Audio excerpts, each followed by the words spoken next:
Earlier this week, the Cavs and Thunder gave us arguably the best game of the NBA season.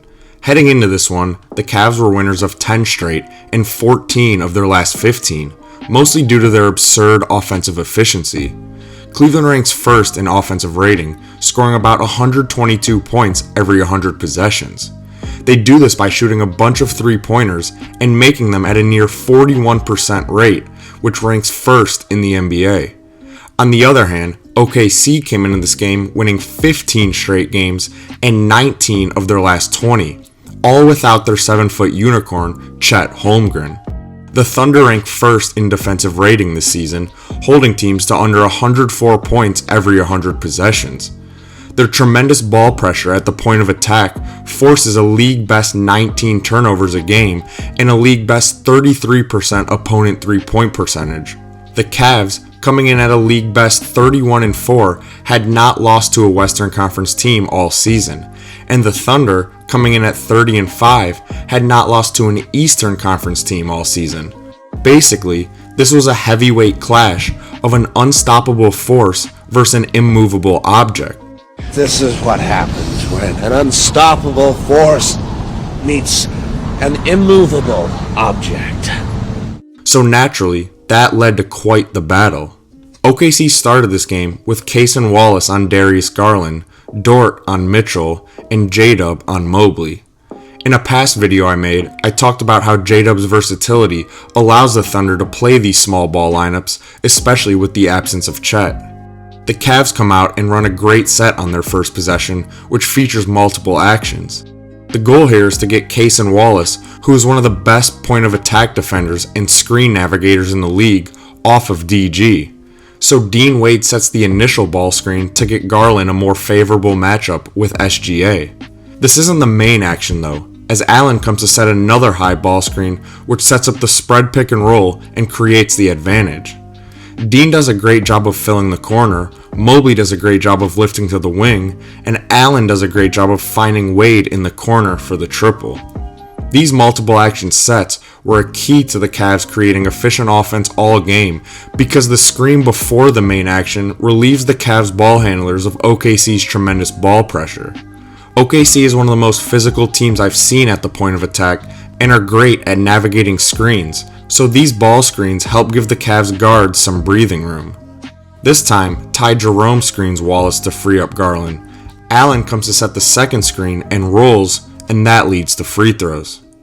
Another thing I want to mention is how well Allen and Mobley were passing in the short roll all game, as you'll see more throughout this video. Mobley and Allen have always had great synergy passing to each other and playing the high-low game. They combined for 13 assists this game, and both had season highs individually. As for the Cavs' defensive matchups, they came out with Dean Wade on SGA, which isn't surprising at all if you watch the Cavs. Cavs fans know that Dean is very capable of guarding the other team's best on-ball player. The Cavs are actually 26-1 when Dean has played this season. Dean's length is the reason why he's able to keep up with these quicker guards, and he actually did a decent job on SGA, I thought. But obviously, Shea will still always get to his spots no matter who's on him. The other interesting matchup was putting Mitchell on J-Dub, which left Mobley on Case and Wallace. I assume this is because Atkinson wanted Mobley playing as a roamer since Wallace isn't that big of a threat from the outside. Although Wallace did make the Cavs pay by scoring 15 points and shooting 3 of 3 from behind the arc. The main weakness for the Thunder is their lack of size, especially without Chet. And Cleveland having 2 all-star level bigs made this a very tough matchup for the Thunder, even with all their scrappy defenders. Allen and Mobley completely dominated, combining for 46 points on over 70% from the field. Allen also gobbled up 7 offensive rebounds, and that has been OKC's biggest flaw this season, as they rank 27th in defensive rebound percentage. OKC trusts J-Dub to defend bigger players like I stated earlier, and he definitely isn't easy to score on. But Mobley's added strength clearly paid dividends in this game as he was able to power his way to the basket and create efficient shots all night. They got Hartenstein in foul trouble early, so he was only able to play 31 minutes despite being their only legit center. This meant that the Cavs' big men were able to consistently get mismatches with OKC's smaller guards and forwards, and they capitalized all game. Also, with Chet out and Hartenstein getting in foul trouble, that meant the Thunder had to give more minutes to Jay Will, who was clearly overmatched. The Cavs took advantage of him by attacking him off the dribble and putting him in screening actions every chance they got. Here's a pick and roll with DG and Allen, and Jay Will looks like a deer in headlights trying to defend this. DG was carving up the Thunder defense all game with his ability to get into the paint and hit tight passing windows with his live dribble. This is pretty much the exact same action that you just saw, but instead of Mitchell cutting, it's Mobley, and DG finds the open man again.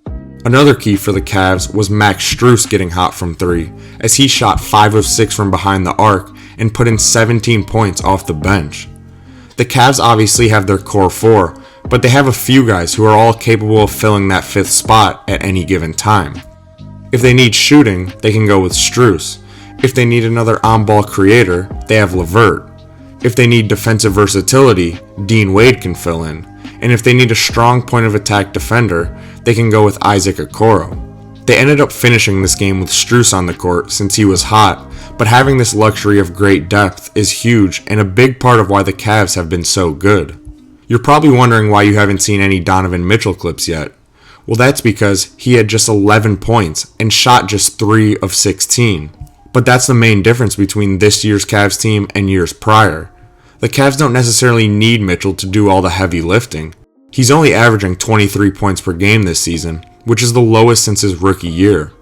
Dort and Wallace did a very good job of playing physical with Mitchell, but Don was still getting pretty good looks, just missing. I trust that Donovan is still able to take over games if needed, but it's nice to see the Cavs aren't totally dependent on him like years prior. This was his first field goal of the game, which came in the final seconds of the first half and put the Cavs up by 3. The third quarter was some of the best regular season basketball I've seen played in a while. It started out with Hartenstein hitting 2 of his mid-range floaters that he has absolutely perfected.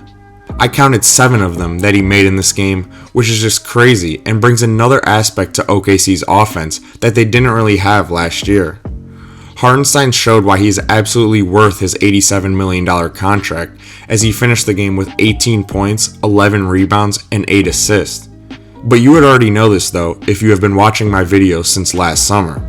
This time, J-Dub is attacking in transition and makes a very nice pass to Hartenstein for the finish. Garland comes back down and uses his quickness to get around Shea and hits the floater plus the foul. On the next possession, SGA hits Dean with a bump fade, and that's actually really good defense by Wade, but like I said before, there's nothing you can really do to defend Shea. And Shea was cooking most of the game, as he finished with his average of 31. I wouldn't say Dean's length necessarily bothered him, but I think Shea definitely liked being guarded by some of the other Cavs players instead. He seemed to really like the matchup with Strus whenever he was on him, and he would hunt Ty Jerome on switches whenever he was on the floor. Shea's full scoring arsenal was on display, whether it was using his offhand to swipe the defender's arm away or getting to his bump midi jumper. If you want a full breakdown on his scoring attack, I have a video for that too, so check that out when you're done watching this. OKC and Cleveland kept trading baskets in the third. This block from Allen led to a fast break and Strus hits the triple to put the Cavs up by 6. But OKC would come right back after Williams forces 2 straight turnovers that lead to points. And Aaron Wiggins hits this 3 to put the Thunder up by 2. The Cavs went cold for a little, but made 4 threes in the last 3 minutes to close out the quarter. These were all created by Donovan Mitchell, as he attacks here and kicks it out to Karras for the corner 3. On this next one, Mitchell's gravity drags the defense out near half court, which leaves Mobley open in the short roll, and Evan makes another great pass, hitting Strus in the corner for the triple. Even on a bad shooting night, Mitchell still demands so much attention when he has the ball, and that opens up so much for the Cavs shooters. Finally, Mitchell ends the quarter with his patented snatchback 3-pointer to put the Cavs back up by 3. The game remained close throughout the fourth, and this is some filthy footwork from J-Dub to beat the buzzer and put the Thunder up by 1. Then, the Ty Jerome show happened. Another player you would know is very good if you've watched my previous videos. Jerome was making plays on both ends as he back-taps Hartenstein and forces the turnover. He then gets to his hostage dribble in the pick and roll and sinks the 15-foot floater to give the Cavs a 7-point lead. A few possessions later, Jerome would get back to his floater and make the lead 4 again. Both teams were once again trading baskets, as Shea hits this disgusting bump fade going to his right. Mitchell would hit a 3 to put the Cavs back up by 7, but every time the Thunder needed a bucket, Shea delivered. And this is just absurd body control and balance on this drive, and is why he's maybe the best isolation scorer in the league today. But without Chet, OKC ultimately just didn't have enough offensive firepower outside of Shea to compete with Cleveland's red-hot shooting. Allen and Mobley would put this game away, as Allen makes another phenomenal pass out of the short roll, hitting Mobley for the dunk. To sum it up, OKC was just too small to defend Cleveland's bigs, and their lack of scoring outside of Shea and Jalen Williams is why I'm still a little concerned about certain playoff matchups. Chet coming back will definitely help solve those issues, and I still think they are the clear favorites out of the Western Conference. As for Cleveland, they're the real deal. This new Kenny Atkinson offense is legit and is clearly working even against the top defenses in the league. I'm not going to count out Boston just yet since they're the champs, but the Cavs now have a 6-game lead in the Eastern Conference and are definitely looking like the favorites if they can maintain that number 1 seed. All that to say, this back and forth heavyweight battle that featured 30 lead changes and 8 ties ended up being one of the best regular season basketball games that we have seen in a while. If you enjoyed this breakdown, please like and subscribe, and turn post notifications on, as I'll be posting more basketball breakdown content throughout the NBA season. And as always, thanks for watching and have a great day.